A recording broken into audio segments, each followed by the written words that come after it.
Bab 1413, Menggoda Ayahku. Ketika melihat Honi Sang menyerang wanita bergaun polos, wajah Gu Jinasul langsung pucat. Gawati. Itulah yang sedang dipikirkannya saat ini. Dia secara alami mengetahui niat Honi Sang, tetapi pertanyaannya adalah, mungkinkah wanita itu orang biasa? Tentu saja tidak. Kamu bisa tahu hanya dengan melihatnya sekilas bahwa dia adalah seorang master. Menangkapnya akan lebih aman untuk menangkap Sander Ye yang berdiri di dekatnya. Gu Jinasui perlahan menutup matanya. Dia tahu bahwa Honi Sang diliputi oleh rasa malu dan amarah. Tentu saja, dia juga bisa mengerti bahwa wanita ini selalu sombong sepanjang hidupnya dan tidak pernah merasa rendah diri. Bagaimana dia bisa melupakannya setelah dipermalukan seperti ini hari ini? Dalam sekejap mata, Honi Sang tiba di depan wanita dengan bergaun polos, tetapi detik berikutnya, buk! Kaki Honi Sang tiba-tiba melemah dan tanpa sadar dia berlutut di hadapan wanita bergaun polos itu. Tempurung lutut hancur, darah berceceran. Dia bingung. Dia hanya tahu bagaimana dia sampai di sini, tetapi dia tidak tahu bagaimana dia berlutut. Wanita yang bergaun polos itu menatap ke arah Honi Sang yang kebingungan dan bertanya, apakah kamu ingin melakukannya lagi? Ah! Honi Sang meraung, matanya merah, dan aura kuat terus keluar dari tubuhnya. Kapan dia pernah dipermalukan seperti itu? Terlebih lagi, itu terjadi 2 kali berturut-turut. Seorang master terhormat bisa dibunuh, tetapi tidak bisa dipermalukan. Dalam kemarahan, auranya menjadi sangat ganas, dan tekanan yang mengerikan terus meletus dari tubuhnya. Tetapi, tidak peduli bagaimana dia mengerahkan kekuatannya, itu tidak ada gunanya. Rasanya seperti jarum yang jatuh ke alam semesta yang tiada batas. Bagaimana jarum ini bisa mengguncang alam semesta yang tiada batas? Bahkan tidak ada sedikit pun cipratan air. Sebenarnya, pikiran yang lebih menakutkan muncul jauh di dalam hatinya. Ketakut. Untuk pertama kalinya, dia tidak bisa menahan rasa takut di depan wanita bergaun polos. Siapa orang di depannya ini? Dia mendongak dan melihat wajah yang begitu tenang tanpa ada gejolak. Orang lain menatapnya tanpa ada gejolak atau warna di matanya, seolah-olah dia sedang melihat seekor semut. Benar-benar mengabaikan. Honi Sang benar-benar putus asa. Wanita dengan bergaun polos itu mengabaikan Honi Sang dan menatap pria berkemeja putih di sampingnya. Pria berkemeja putih itu tersenyum dan berkata, tidak usah tergesa-gesa. Wanita yang bergaun polos itu mengangguk sedikit, ya. Pria berbaju putih itu menatap Sander Ye di depannya dan berkata sambil tersenyum, kamu pernah bertaruh dengan seorang gadis sebelumnya. Aku pikir taruhan itu sangat bagus. Sekarang, ayah juga ingin bertaruh denganmu. Ekspresi Sander Ye tiba-tiba berubah, ayah, aku tidak ingin kehilangan kultivasiku lagi. Ini seperti menjebak anak, satu demi satu, aku tidak tahan lagi. Pria berbaju putih itu tertawa, apa yang kamu pikirkan? Maksudku, mari kita bertaruh, aku akan membantumu meningkatkan Tuan Pagoda. Oh, pagoda kecil tiba-tiba meraung bagaikan serigala, bertaruh pada segalanya. Sander Ye. Pria berpakaian putih itu tersenyum dan menatap Sander Ye, menunggu jawaban Sander Ye. Sander Ye berkata dengan suara yang dalam, ayah, bagaimana cara bertaruh? Pria berbaju putih itu berkata, setelah aku membantu Tuan Pagoda naik level, itu dapat membantumu menyembunyikan napasmu, kekuatan garis keturunanmu, dan keberadaannya. Tetapi, dalam waktu 5 tahun, ayahmu dan bibimu tidak akan peduli padamu. Jika kamu tetap tidak berhasil pada akhirnya. Sander Ye buru-buru bertanya, jadi bagaimana? Lelaki berbaju putih itu tersenyum tipis, kalau begitu, kamu akan menjadi generasi ketiga yang kuat. Mewarisi bisnis keluarga yang dibangun ibumu dan aku. Lalu, jalani hidup sesuai keinginanmu. Sander Ye terdiam. Pria berbaju putih itu tersenyum dan menunggu jawabannya. Sander Ye, 5 tahun. Pria berbaju putih itu mengangguk, ya. Sander Ye menatap lurus ke arah pria berbaju putih itu. 10 tahun, ubahlah menjadi 10 tahun. Jika aku tidak bisa bertahan dalam 10 tahun, aku akan menjadi generasi ketiga dan tidak akan pernah menyebut tatanan lagi.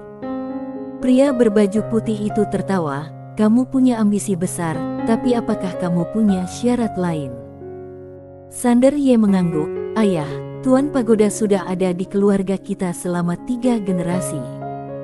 Aku berharap bisa memberikan perubahan yang bagus dan membuatnya terlihat lebih layak.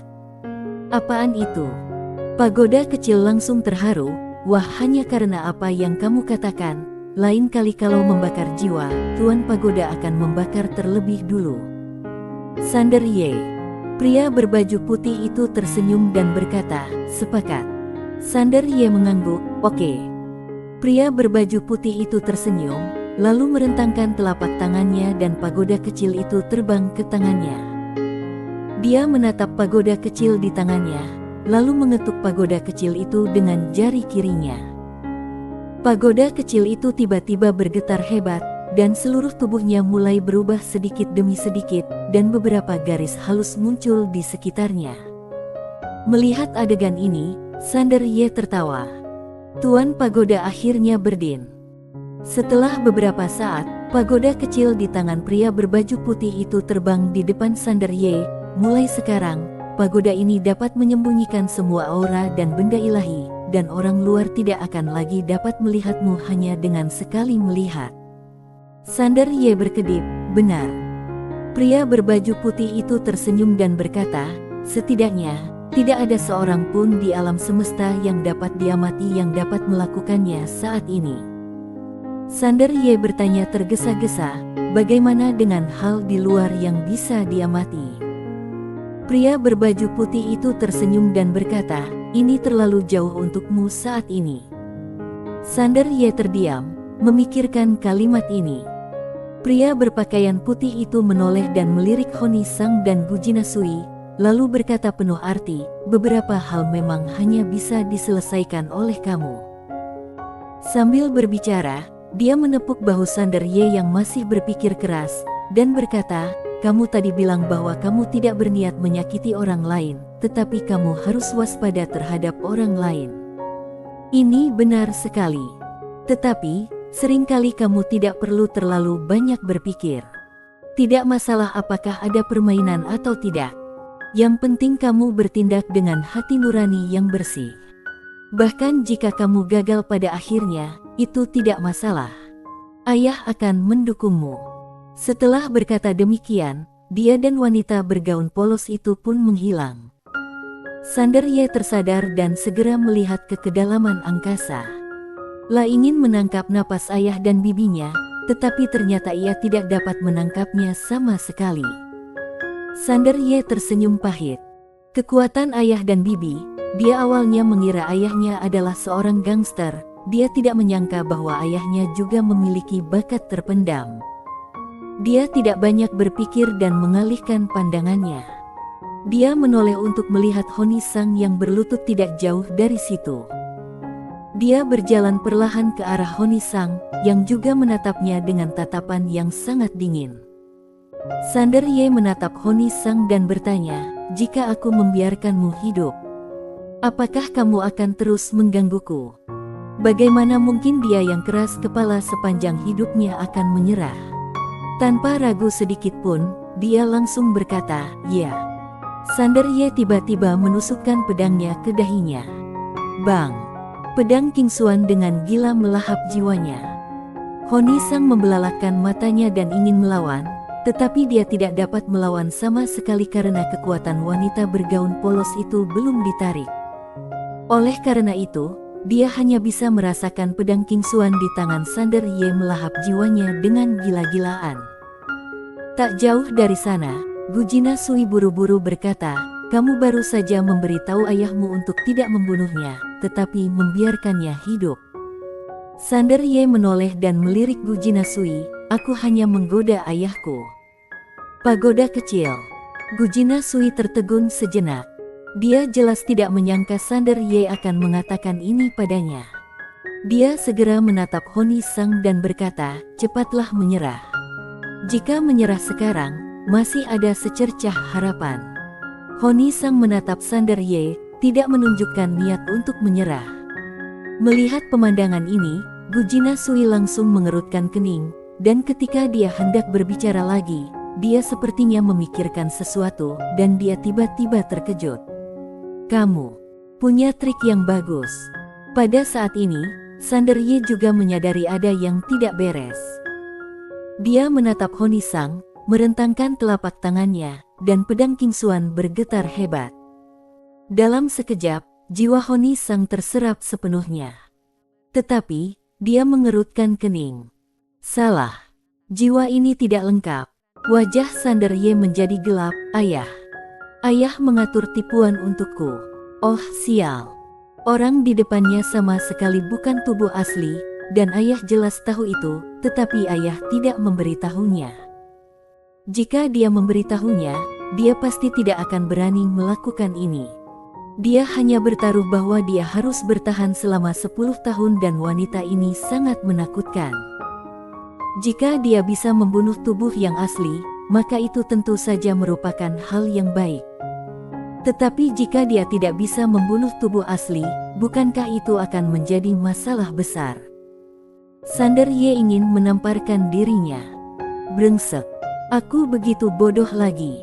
Lagi pula, wanita itu tahu bahwa dia telah bertaruh dengan ayah. Sialan. Sander Ye merasa sangat kesal. Pagoda kecil tiba-tiba berkata, sudah kubilang jangan mempermainkan ayahmu, tapi kamu tidak mendengarkan. Ayahmu sudah hidup bertahun-tahun, dan dia hanya menderita di tangan kakekmu. Tentu saja, alasan utamanya adalah karena dia tidak bisa mengalahkannya. Sander Ye. Pagoda kecil berkata, wanita itu ternyata masih punya trik tersembunyi. Sander Ye merigelengkan kepalanya, dia tidak hanya menyimpan satu trik, dia menyimpan banyak trik. Pagoda kecil bertanya dengan bingung, apa maksudmu? Tatapan mata Sander Ye tampak rumit. Dia tiba-tiba menyerang bibiku tadi. Bukan karena dia bodoh, tapi karena dia sedang mengujiku. Dia ingin menguji kekuatan bibiku, tidak diragukan lagi bahwa wanita ini masih akan menimbulkan masalah. Sialan, aku sangat bodoh. Wanita itu benar-benar pandai berpura-pura. Sander Ye menoleh untuk melihat Gujina Sui yang tidak jauh darinya. IQ wanita itu sebenarnya tidak lebih rendah dari wanita di depannya, tetapi wanita itu sangat pandai menyamar sehingga orang-orang mengira dia berdada besar dan tidak punya otak. Selain itu, intuisinya mengatakan kepadanya bahwa segala sesuatunya mungkin tidak sesederhana itu. Apakah ini benar-benar tujuan sebenarnya wanita itu? Selain itu, dia tiba-tiba pergi ke tanah kuno untuk membawa pergi perahu seberang dan Jina Di. Apakah itu benar-benar hanya kebetulan? Dia punya firasat samar bahwa ada yang merencanakan sesuatu di balik ini. Pastilah pemilik pena Tao yang bajingan itu. Pagoda kecil tiba-tiba berkata, kalian manusia sangat rumit. Kalian sangat licik dalam segala hal yang kalian lakukan. Itu tidak ada artinya. Tidak seperti King Xuan dan aku, kami sederhana. King Xuan berkata, Tuan Pagoda, tolong jangan menggunakan kami. Pagoda kecil. Sander Ye menatap Gujina Sui yang tidak jauh darinya lagi. Pada saat ini, Gujina Sui juga sedang menatapnya. Sander Ye berpikir sejenak, lalu tersenyum dan berkata, Nona Sui, aku rasa kamu pasti punya banyak keraguan. Kebetulan, aku juga punya banyak keraguan. Bagaimana kalau kita bicarakan ini? Dia tahu betul bahwa situasinya saat ini lebih buruk dari sebelumnya. Jika dia tidak menemukan sekutu saat ini, dia akan dipukuli habis-habisan dalam waktu 3 hari. Terlebih lagi, dia punya firasat samar bahwa dia sekarang terjebak, tetapi sebagai orang dalam, banyak hal sulit baginya untuk dipahami, dan dia membutuhkan seseorang untuk membantunya membuat rencana.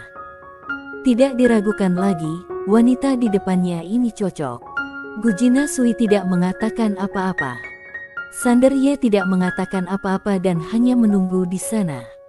Dia tahu apa yang wanita ini rencanakan, tetapi itu wajar karena saat ini, wanita ini memiliki keuntungan atas dirinya. Bagaimanapun, dia harus mengandalkan dirinya sendiri selama 10 tahun ke depan. Gujina Sui tiba-tiba berkata, "Tuan Ye, kamu terjebak, kamu seharusnya merasakannya, bukan?" Sander Ye mengangguk, "Ya." Gujina Sui menatap Sander Ye, "Mungkinkah salah satu orang yang bermain catur adalah bibimu atau ayahmu?"